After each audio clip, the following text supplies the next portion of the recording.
Today's incident will wake up your soul. Please watch the incident till the end. A true painful story of an innocent girl and how she became the wife of 6 brothers. Watch the video till the end to understand this story.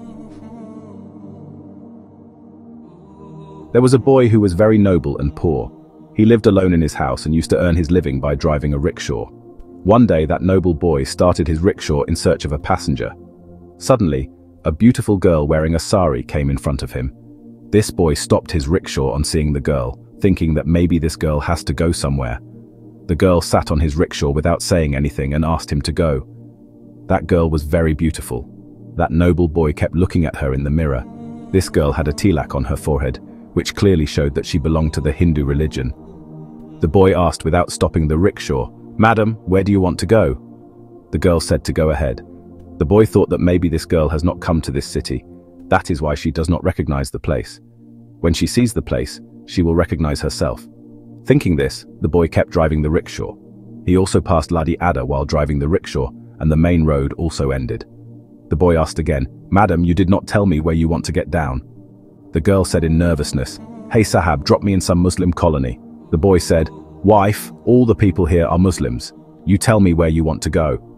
The boy started asking, "Do you have any address written down? Show it to me and I will drop you there." The girl said, "I don't want to go anywhere. Drop me wherever you want." The boy was very surprised at this and he said, "If you don't know the destination, then why are you traveling?" On this, the girl started crying. The boy could not tolerate seeing the girl crying. The girl was as beautiful as a flower. The boy said, "Listen. I did not mean this. Whatever place you tell me, I will drop you there comfortably." The girl said, "I am alone in this world. I have no heir. I request you to take me to your house. I will live in your house as a maid and will eat only 2 meals a day." The boy started saying to her, "But I am very poor. I cannot keep a maid." The girl said, "Don't worry. I will not take any money from you for this. I will just get a roof to live in and 2 meals a day. I will only eat 2 meals a day. Apart from this, I will never ask for anything else from you." Now the boy started thinking that, "I am very poor, and because of my poverty, no one is giving me any relationship. And this girl looks very helpless. I will marry her, it will help her, and I will get a wife." The boy started saying to her, "I cannot take you to my house like this. If you marry me, then both of us will be able to live in one house easily." The girl said, "Okay." The girl immediately said, "Yes, I am ready to marry you." The boy saw the bright face of the girl and thought, "Allah has given me such a beautiful girl as a wife. If she comes into my life, how happy I will be." This boy had a lawyer friend. He called his friend and said, "I want to get married like this."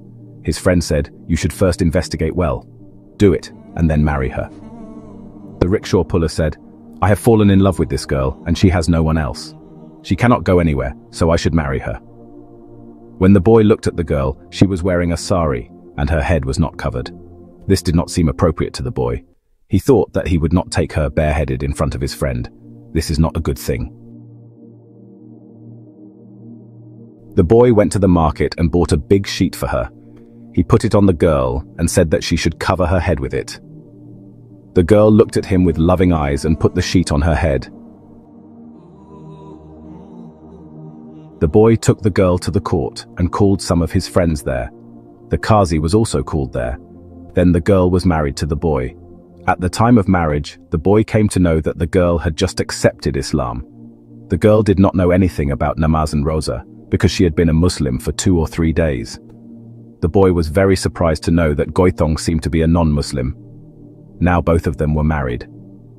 The boy started thinking, "How lucky I am that I got such a beautiful girl, who is more beautiful than me." The boy brought his wife to his home. After coming home, he made tea with his own hands and gave it to the girl to drink. But the boy did not like the girl's sari. Her husband told her, "Sit here, I'm going to buy some clothes for you from the market." The boy quickly went to the market and gave the 50th part of the saved capital. He spent a lot on his wife, bought clothes for her, and also bought some household food and water. This boy also brought cooked food from the market. When he reached home, his wife was waiting for him. He said to her, "I've brought new clothes for you. Wear them, and I will prepare food for you." Meanwhile, the girl took her clothes and went to take a bath. When she came out after taking a bath, the girl was terrified. The boy kept looking at her. She looked more beautiful than before. When the husband looked at his wife with his eyes, she blushed. The boy felt as if a beggar had found an angel from paradise. The boy fed his wife. The boy was still not able to understand how his life became so beautiful in 2 to 3 hours. Now both the husband and wife started living a loving life with each other. Once the boy asked about the girl's family and past life, the girl avoided the question and became very nervous. When the husband saw the nervousness on his wife's face, the fear went deep inside him and he stopped asking. The boy was a person who lived more in the house than before. He had started loving his wife a lot, so he did not insist more than this. If she wanted to tell, then it was okay. One day, he thought that he would take his wife to the park for a walk. She stays at home all the time, so she will also feel happy. He went to the park to take his wife for a walk. The girl had seen all that for the first time. Earlier, she used to stay confined in the house. The girl was very happy to see all this. After this, both of them had food at a daba. At this time, a man was staring at them a lot. The girl did not know that someone was looking at her, but the boy came to know that someone was staring at his wife for a long time. The boy was not in the mood to fight. Such things often happen in cities. Thinking this, the boy became quiet. The man was staring at his wife continuously and at the same time was talking on the phone. The boy was saying that, "Yes, brother Badshah, I have brought very big news for you." The man asked the man to meet him and switched off the phone. The boy was thinking, who is this person who is staring at us and is also talking on the phone? The boy did not like all this. When they finished eating, he said that we should go home. The boy felt that maybe someone was following them, but when he looked back, no one was seen there. In this way, both husband and wife reached home. The boy could not understand who was following him, but he was worried in his heart. When both of them reached home, he started telling his wife that he was going to the mosque to read Maghrib namaz. "If anyone comes to the door, you should not open it." The wife nodded yes. When the boy returned home half an hour after reading namaz, the wife was very nervous. The girl cried and said that after you left, someone was knocking on the door loudly. He was knocking as if someone wanted to break the door and come inside. Then a man from the neighborhood stopped him and asked him to leave. To end the girl's fear, the boy said that some child must be knocking on the door loudly or it must be my friend. Earlier, I used to live alone and my friends did not show any respect. Maybe my friends must be doing this. The boy asked the people of his neighborhood and they told him that after you left, 2 men came to the door. We had never seen these people before. That is why the people of the neighborhood threw them out. Now, knowing this, the boy became very upset as to who those 2 people were. Anyway, the boy became quiet. The next morning, it was Friday. On Fridays, the boy did not drive the rickshaw. He used to take leave. Now, it had been a month since his wife had come. He thought that today we would eat breakfast from outside. "So I will do this. You stay at home. I will bring breakfast from outside." The boy went out to get breakfast. When he brought halwa puri back home, he saw 2 people standing at the door who were knocking on the door loudly. The boy asked these 2 men, "Who are you 2? One of them said, "That you have kept our girl at your house." The boy was surprised and said, "Which girl? Only I live in my house and she is my wife." The man started saying that we all know that you have kept her here by force. We will peel off your skin, open the door now and hand over this girl to us. When the boy saw the mischief of these 2, he kept the halwa aside and said with courage, "Then take the girl and show her." The boy said that she is my wife and this is my locality. "If you talk too much, then I will get you beaten so badly that you will remember this," the boy said. It was then that this man caught this boy by his collar and said, "You have so much courage that maybe you don't know me. My name is Badshah and big people are scared of my name." The boy started saying, "Do whatever you want to do, I am not scared of you." Now, on hearing their fight, people of the locality also gathered. One of them called the police and the police also came there. Seeing the police, Those people got scared and tried to run away. The police caught them and said, "Who are you people and why are you harassing a decent man?" On which these men said that this boy had imprisoned a woman of our tribe here. The police started calling the girl out, and the girl was very scared. She pleaded to her husband, "I am his wife and I was married to him." They also showed the nikahnaama to the police that they both are married. The boy and the girl were successful in convincing the police. Now the police caught these two boys and took them to the police station. When the police took both of them, the boys started thinking, "Who were these people? And they would not have come here without reason. They know my wife." Yesterday when we were sitting at the eatery, that person was also staring at my wife, and he also mentioned a person named Badshah. Today the person who came to our door was also telling us his name was Badshah. When the boy looked at the girl, she was crying. I don't know why, but the boy still had love for this girl in his heart. This boy made his wife have breakfast and started telling her with a lot of love, "Oh Kinja, you have become my life now. I love you a lot. If you don't tell me about your matter, then how will I face these people? And if God forbid these people harm us further, I am a lonely man.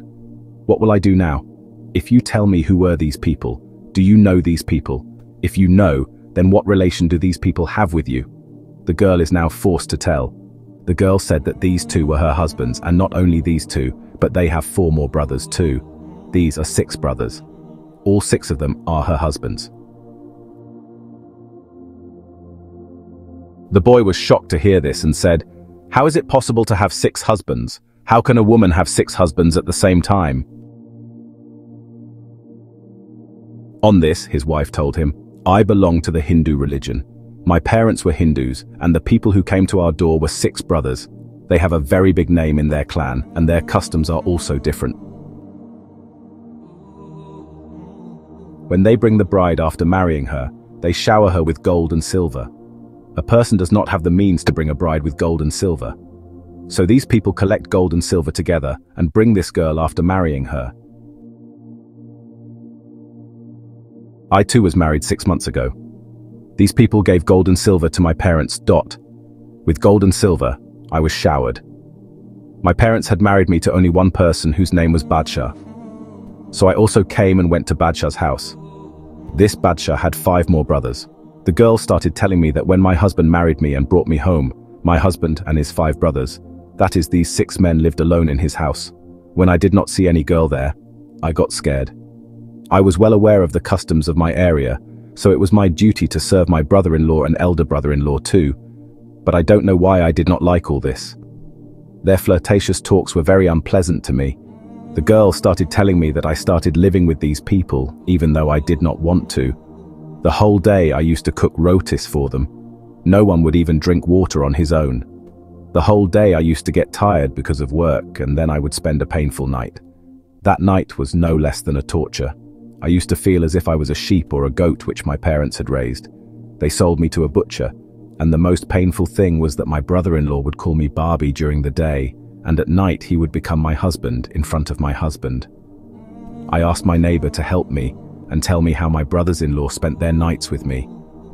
The woman said that I had 3 brothers-in-law and 2 elder brothers-in-law. I never denied this. I also live in the same house with my brother-in-law, elder brother-in-law and husband. You girls of the new generation don't know what has happened to your husbands. The responsibility of all the men in the house is on you. No matter how they treat you, you will have to bear everything because you are a woman, and these are the customs and traditions of our country, and we have to follow them. When the girl heard this woman's words, she was even more surprised because perhaps it was the custom of these people that men gather and marry the girl, and then all of them become her husbands. But perhaps there was a pure soul inside this girl, which never allowed her to accept these customs from her heart, because in reality, this was sheer ignorance. This girl now decided to run away. The girl did not know her destination. There was a lorry station far from this settlement. The girl sat in this lorry. The girl told her story and said that I just liked that I got on the bus and sat down. I had no idea where I would go. The girl said that I was still sitting in the bus, and there were 2 husbands and wives sitting in this bus, and those 2 husbands and wives were Muslims. The girl had put on a veil and her husband was sitting like that. When I saw these two husbands and wives, I felt that some man was looking at his wife. This was not good at all. The noise started, and the man got angry. And this man said a lot of things to this man, and the bus people also threw this man out. And then this man came to his wife and said, "Are you okay?" Then the wife said, "Yes, I am fine." The girl said, "I was very surprised looking at these two husband and wife. That what kind of husband is this who is protecting his wife so much? Can any man give such protection to his wife?" I was very happy to see this, whereas the custom of our country was that the husband would hand over his wife to strangers and take money from them. When I saw these two, then a ray of hope arose in my heart when I inquired about these two. Then they started saying that all of them are Muslims. I was sitting in the bus, and at that very moment I decided that now I will also become a Muslim, and if I marry, then I will marry a Muslim man. Then I got down from this bus and sat in your rickshaw, and I told you that you should drop me in a Muslim colony. That is why I said this to you, and when I met you I felt that you are a very noble and decent person, and believe me, yesterday when you fought with the king, I felt very good. I felt such a sense of respect that I have become your slave. I will keep you as the crown of my head all my life, for God's sake. Forgive my mistakes. I will never forget your favor. Saying this, the girl put her head on her husband's feet. The girl started kissing her husband's hands and started crying, and said, "I will live my whole life in your name, and will die in your name if you ask. I will even give my life. But for God's sake, do not separate me from you. After coming here in this house, I have not got any other peace in my life till date, and indeed Islam is such a great religion which has described the rights of a woman in such a way that protection and respect are assured for it." The boy said to his wife, he hugged her and assured her that I would always respect her and will never leave her. "You are my wife, you are my honor, and you will always remain so." Hearing this, the girl became very happy, and after this, the boy taught her to read namaz and to recite the Holy Quran. The boy left this village with his wife and went to a faraway village, which was very far from these people. Now the livelihood of this boy also increased. Earlier he used to drive a rickshaw, now he has 5 rickshaws. After this, the girl gave birth to 2 lovely sons. Both of them were living a very happy life with their children. Islam is a very sacred and pure religion whose beauty can only be felt by a true believer. There is so much beauty in Deen Islam that if its message is conveyed to the hearts of the people in the right manner, then everyone will respect Deen Islam, because in this religion, every relation, every status, every person's honor and rights are so beautifully explained. A statement has been made whose example cannot be seen in any other religion. Dear friends, if you liked the video, then please like, share and subscribe to the channel. A slave of Allah may utter a word without giving it much thought, by which he slips into the fire a distance further than that between East and West. Bukhari and Muslim. Explanation. The tongue is a great blessing of Allah, and despite its small size, it could be the cause of a person's bliss or doom in the afterlife. Therefore, it is very important for a Muslim to safeguard his/her tongue from lying, backbiting, slandering, cursing, and a host of other sins that emanate from this single organ. In fact, some words are so dangerous that they can throw a person outside the fold of Islam. The Prophet ﷺ in this hadith is teaching us about the effects of words and their consequences. A person could utter a word or statement thinking nothing of it, and may even consider it insignificant. However, in the sight of Allah it may be highly detested, which causes the person to fall into the depths of hellfire. The opposite could also occur. A person may utter a word or statement and not give it much attention. However, in the sight of Allah it may be highly loved, which causes the person to be raised several levels in paradise. The important lesson from this wonderful hadith is that we must think before we speak. As the Prophet ﷺ directed us in another hadith to either say something good or remain silent. Some of the scholars mention that before uttering a word, the person is its master, but as soon it leaves the tongue, then the person becomes its prisoner. It is important to ponder over the consequences of one's words before speaking and the harms they may cause to oneself and others. Do not forget to express your valuable opinion in the comment box. The child stood up saying, "Allahu Akbar," and ran to his mother's arms, raising both hands saying, "Mama." The mother herself held her baby in her arms and loved it very much and felt peace. Seeing such a scene, the oppressor husband of the women immediately fell down and prostrated. He prostrated again and again and began to recite takbir and cried out, "O Allah, I have been so oblivious for so long. Allah, you are the most forgiving. Please forgive me all these faults by your grace. Please accept my plea." O Allah, you have given me guidance.